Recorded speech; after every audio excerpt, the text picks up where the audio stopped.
ne pas penser, penser positivement ou penser négativement. Et c'était sur des étudiants qui ont été suivis pendant 14 jours. Et donc du coup, on a regardé le nombre de minutes d'activité physique qu'ils ont fait. Donc il y a des jours où ils n'ont pas fait d'activité physique, et il y a des jours où ils en ont fait.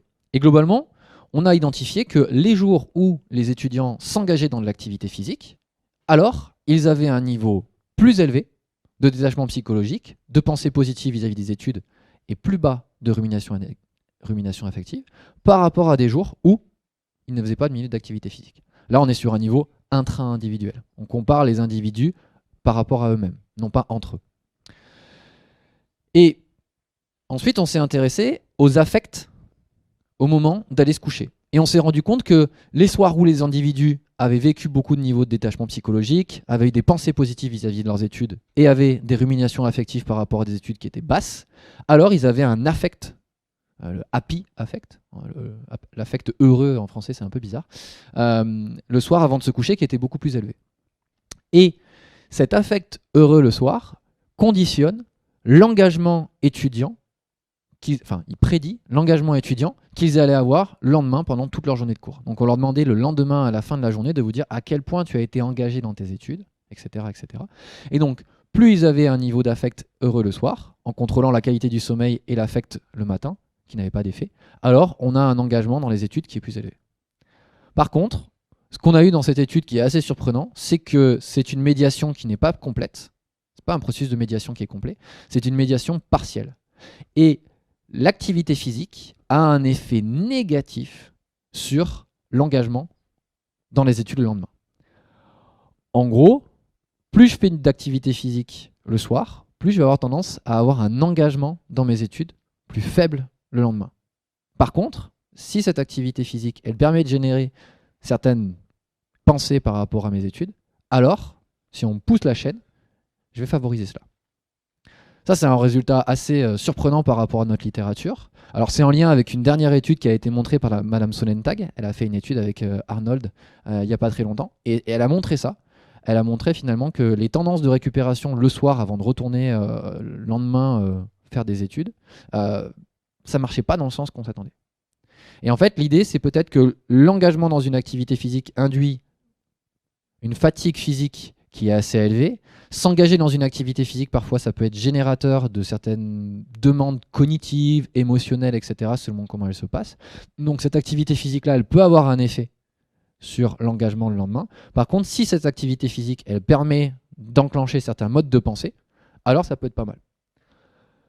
Donc, si je vous fais un petit peu focus par rapport à vous, ce soir, allez pratiquer de l'activité physique, même si c'est un petit peu épuisant. Si vous avez tendance à ne pas penser au travail ou alors en discuter de façon positive avec la personne avec qui vous étiez, ah, t'as vu notre conférence, elle était géniale, tout ça, machin et tout. Alors, ça aura plutôt sur le long terme par rapport à notre engagement professionnel le lendemain, d'accord, tout le vendredi, qui sera plus élevé, même si on a une fatigue qui peut être induite par rapport à ça.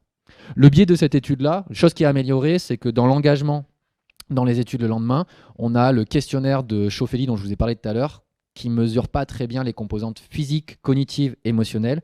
Et si ma collègue avait utilisé ce questionnaire-là, peut-être qu'on aurait pu différencier ce modèle-là par dimension. Et on se serait peut-être rendu compte qu'on a une vigueur physique qui est impactée négativement par l'activité physique. Par contre, on a une vigueur cognitive et émotionnelle qui pourrait être plus élevée.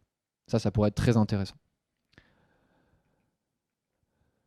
Si je vous la refais, en gros, on a le burn-out et l'engagement professionnel. Plus je vais m'engager, plus je vais avoir récupéré mes 3 ressources énergétiques. Ah, mon animation a sauté, tant pis. Voilà. Je vais avoir mon engagement et mon burn-out. Cet engagement et ce burn-out-là, ils sont directement liés au fait que j'ai certaines ressources physiques, émotionnelles et cognitives. Plus je récupère ces ressources-là, moins je vais avoir de burn-out et plus je vais avoir d'engagement. J'ai un effet à la base qui était direct entre l'activité physique et cette récupération des 3 ressources, en disant mon activité physique, elle a un effet presque magique parce qu'elle permet de récupérer plus efficacement et donc elle améliore mon bien-être professionnel.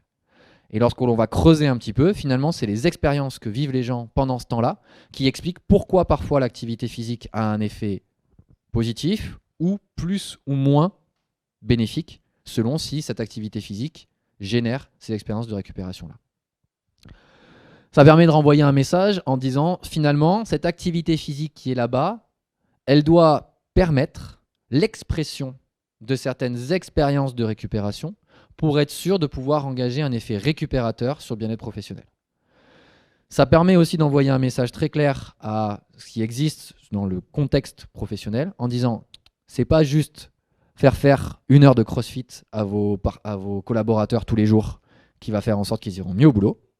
C'est de leur laisser la possibilité de pratiquer une activité physique qui va favoriser ces expériences de récupération, qui va leur permettre de se détacher, etc. etc. Et que finalement, l'intensité de cette pratique-là, on n'en est pas encore sûr, c'est des choses qu'on aimerait conduire dans les années qui viennent, mais on pense que l'intensité de l'activité physique, c'est pas elle qui conditionne la survenue de ces expériences de récupération ou pas. Donc, finalement, l'idée, c'est plus de se concentrer sur une qualité, si on peut l'appeler comme ça, une expérience d'activité physique, plutôt que sur une quantité ou un certain type d'activité physique. Voilà. Je crois que j'ai déjà beaucoup parlé.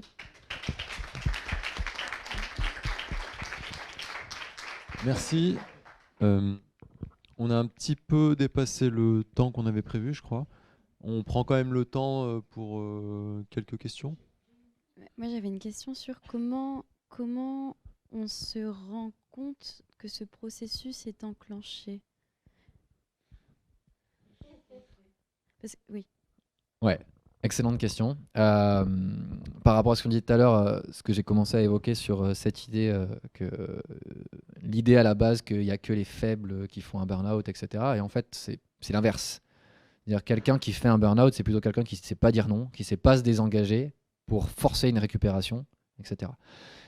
Ce phénomène de résilience, qui est aussi un phénomène qui est très étudié dans le burn-out, en disant pourquoi certains développent des burn-out plus vite que d'habitude, parce qu'il y a des processus de résilience, etc. etc.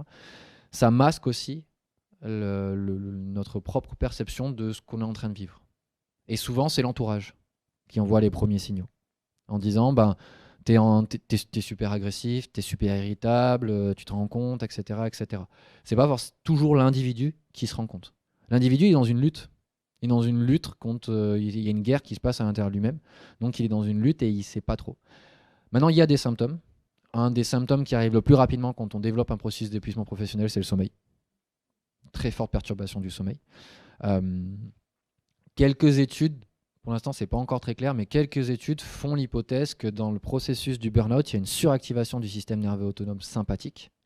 Et que ce système sympathique, il est tout le temps activé, à tel point qu'il n'arrive pas à être supplanté par le parasympathique, même la nuit.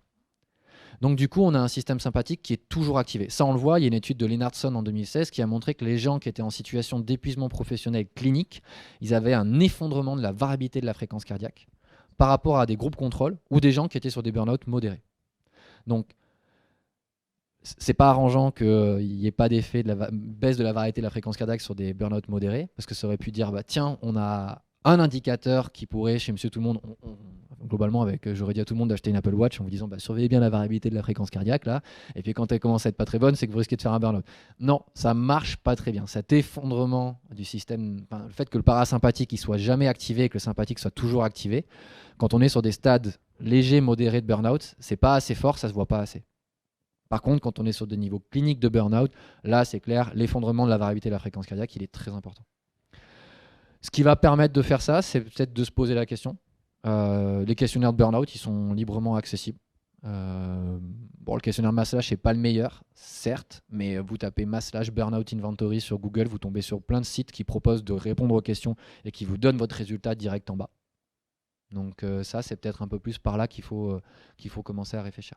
Mais c'est très difficile quand on est dans une boucle un peu infernale où on essaye de lutter, de se combattre, de combattre parce qu'on veut y arriver, on veut arriver, on veut sortir de là, on veut réussir ce qu'on fait, à se dire, est-ce que je suis pas en train de niquer ma santé ? Ça demande beaucoup de recul et c'est pas toujours facile à faire.